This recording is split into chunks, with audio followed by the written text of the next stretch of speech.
ভারতকে চাপে রাখতে শুল্ক অস্ত্রই ছিল আমেরিকার প্রধান ভরসা।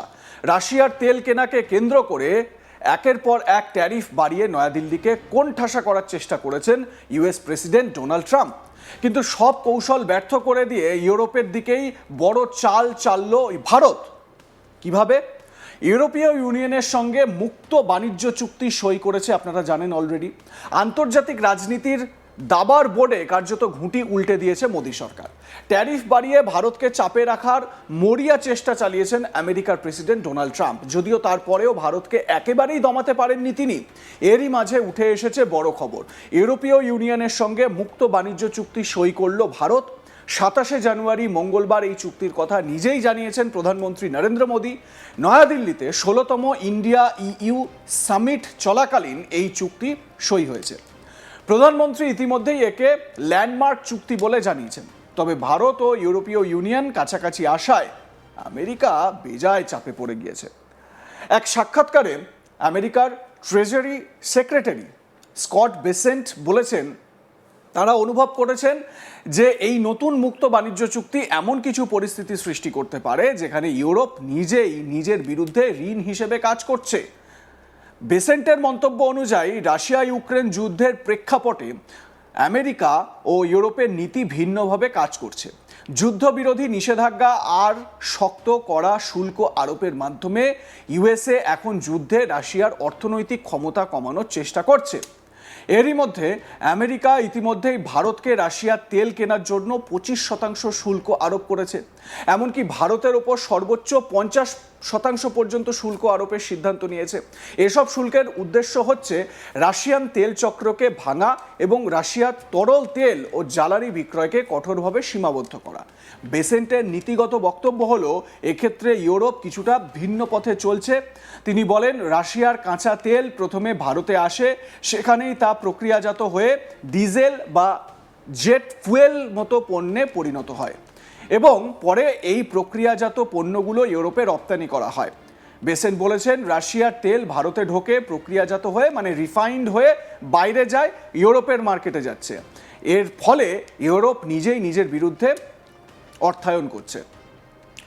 পরোক্ষে তিনি এটাও বলতে চেয়েছেন যে ইউরোপে যে এই মুহূর্তে রাশিয়া ইউক্রেন যুদ্ধ নিয়ে যে অশান্তি, সেই অশান্তিতে ইউরোপ নিজেই ইন্ধন যোগাচ্ছে, এমনটাও মন্তব্য করেছেন স্কট বেসেন্ট।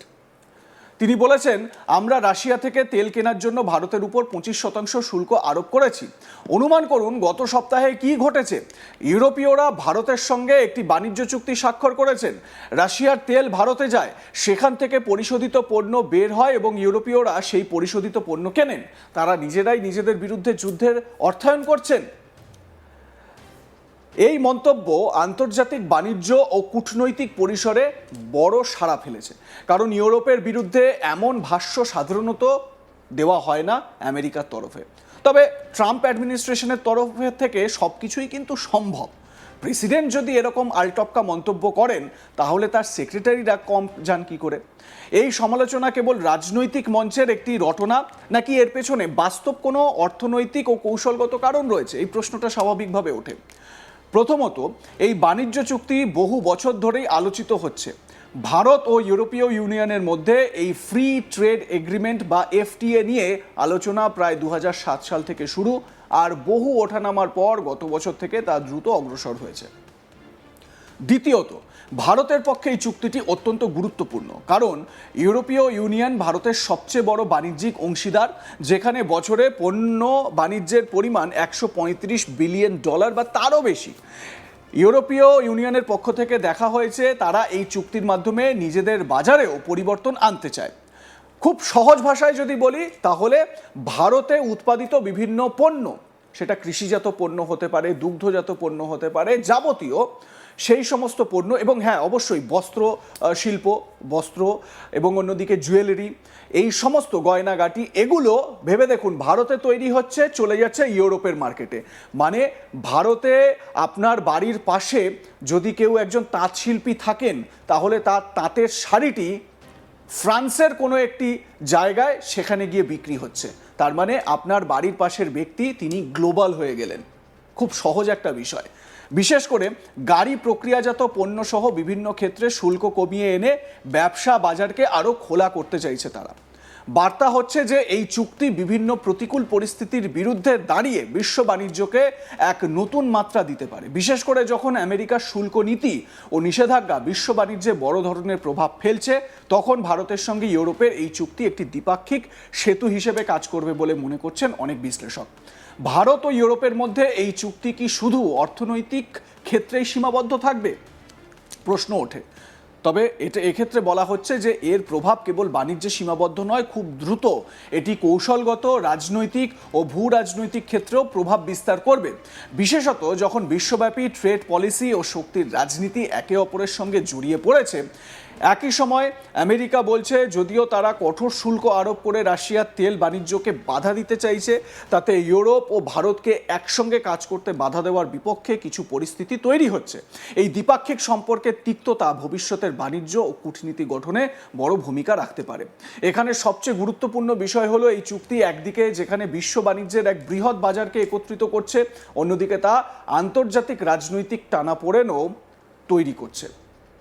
খুব স্বাভাবিক, আমেরিকা চটে গিয়েছে, এতে আর বলার কিছু নেই।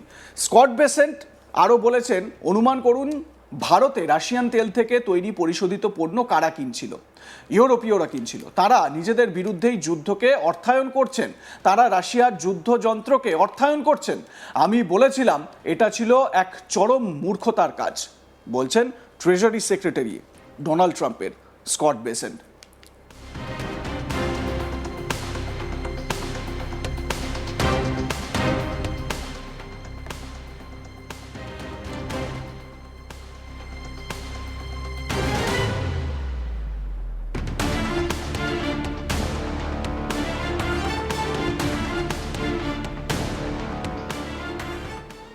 তবে স্কট বেসেন্ট যেটাই বলুন না কেন, বিশেষজ্ঞরা মনে করছেন ভারত ও ইউরোপীয় ইউনিয়নের এই চুক্তিকে স্বাভাবিকভাবে বড় একটা জায়গা কিন্তু দেওয়া হচ্ছে ইউরোপের মাটিতে।